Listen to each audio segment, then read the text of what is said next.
मम्मा, मम्मा, देखिए कौन है। नूरे। अस्सलाम वालेकुम आंटी। वालेकुम अस्सलाम बेटा। ये आपके लिए। अरे इसकी क्या जरूरत थी। Thank you. ये तो बहुत प्यारी है। प्यारी तो बहुत है, लेकिन अगर प्यारी ना होती तो भी आप यही कहती कि बहुत प्यारी है। ये बात मैंने इसकी सूरत देखकर नहीं बोली है, बल्कि उसकी आंखों में मासूमियत देखो, उसका खालूस, उसकी हालत तरबियत देखकर बोली है। वैसे है तो बहुत प्यारी माशाल्लाह। No doubt. ये तो ऐसी बातें करता रहेगा। तुम आओ अंदर। मैं नहीं हूँ। तुम भी अंदर ही आओगे और कहाँ जाओगे, जाहिर सी बात है। आ जाओ। और बेटा मामा ठीक है तुम्हारी? जी आंटी, मेरी मॉम बिल्कुल ठीक है। चलो ये तो अच्छी बात है। तुम्हें पता है तुम्हारे आने की खुशी में आज मैंने खुद लंच रेडी किया है। तुम दोनों बातें करो, मैं लंच लगवाती हूँ।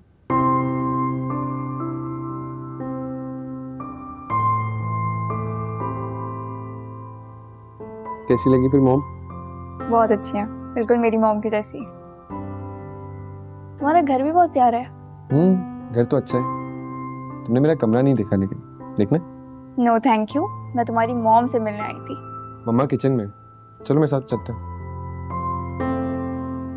तुम एक काम करो, तुम यहीं बैठो, मैं जाती हूँ। किचन किस साइड है? किचन यहाँ से। ओके।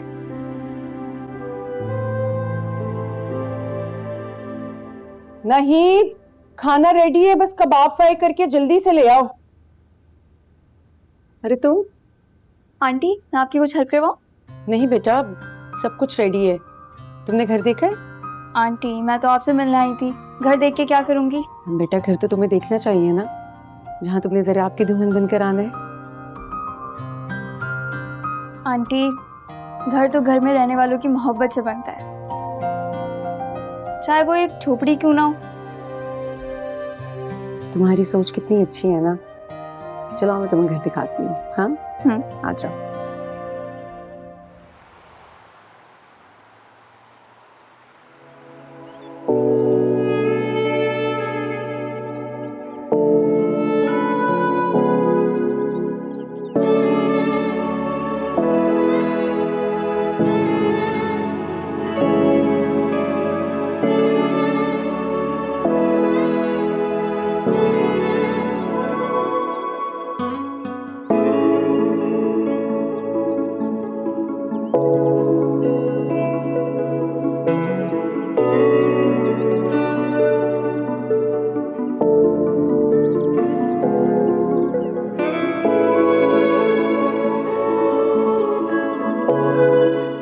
बहुत पुरसुकून माहौल है तुम्हारे घर का, मुझे पता ही नहीं चला कि पहली दफा आई हूँ। पता है, तुम्हारे आने की वजह से शायद मुझे भी इस घर से कुछ अलग फीलिंग आ रही है। पूरी जिंदगी में डर रहा हूँ, चार दीवारों के अलावा ज्यादा मुझे कुछ फील नहीं हुआ। वही एक वहशत, वही अकेलापन, ये फील हुआ है मुझे। सरियाब तुम्हारी मामा से बात होती है? मेरी मॉम, मैं अपनी माँ की वो बदनसीब औलाद हूँ नूरे, जिसने अपनी माँ को खुद अपने हाथों से ब्लॉक किया था। सोच सकती,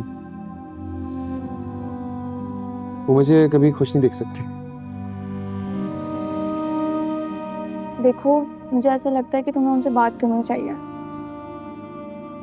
हो सकता है तुम दोनों के बीच में कोई गलतफहमी हो। ना मैं उन्हें गलत समझ रहा हूँ और ना मैं उन्हें कुछ समझाना चाहता हूँ। मैं बहुत खुश हूँ ऑनेस्टली। मेरी मॉम मेरे साथ है, जो सिर्फ मेरी खुशियों के लिए जीती है, काफी है मेरे लिए।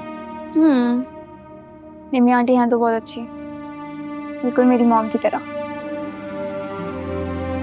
खैर देखो, वक्त कितना जल्दी गुजर गया और अब मेरे जाने का वक्त आ गया। जाने का वक्त? वापस आओगी? हाँ, आंटी से मिलने जरूर आऊंगी। आंटी से मिलना होगी और उनकी औलाद से। तुम तो मेरा एहसास बनकर हमेशा मेरे दिल में रहते हो। नूरे, सच कह रही हूँ।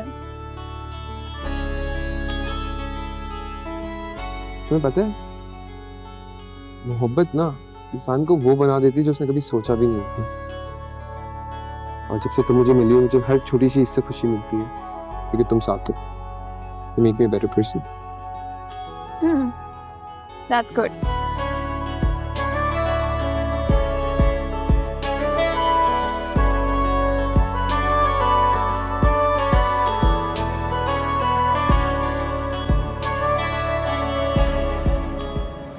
नूरे थोड़े टाइम के लिए यहाँ पर आई थी और ऐसा लग रहा है जैसे हम बरसों से जानते हैं उसे। गई है तो उदास कर गई हमें। पता है मम्मा, मैंने आप दोनों को पहली दफा एक साथ देखा और ऐसा लगा ही नहीं कि आप लोग पहली दफा मिल रहे थे। इतने अच्छे से आप दोनों घुल मिल गए। और पता है, मैंने कभी नहीं सोचा था कि मेरी जिंदगी में ऐसा इंसान आएगा जो मेरी जिंदगी के सारे गम, सारे दुख कम कर देगा।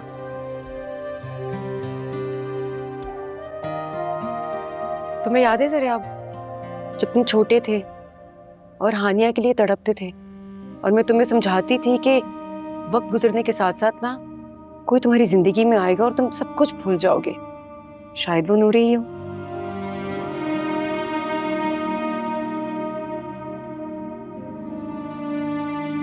नहीं मम्मा, मैं हानिया की याद आज तक मैं अपने दिल से नहीं निकाल सका।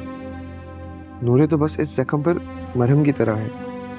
शायद ये मरहम इस जख्म को भर सके। क्या हुआ है जरा? जी, क्या सोच रहे हो? मैं ये सोच रहा हूँ कि आपको ना जितना जल्दी हो सके नूरे को इस घर में ला रहे हैं। इंशाल्लाह। इंशाल्लाह। किसका फोन है? एनी का फोन है। क्या बोलूं इसे? जब मेरी जिंदगी में खुशी आती है, मैं चीजें भूलने लगता हूँ ना, ये कॉल कर लेती है, जैसे इन्हें पता हो कि मैं खुश हूँ अभी। बताओ क्या बोलूं? ये बोलना है आपने, आइंदा भी आप यही बोलेंगे।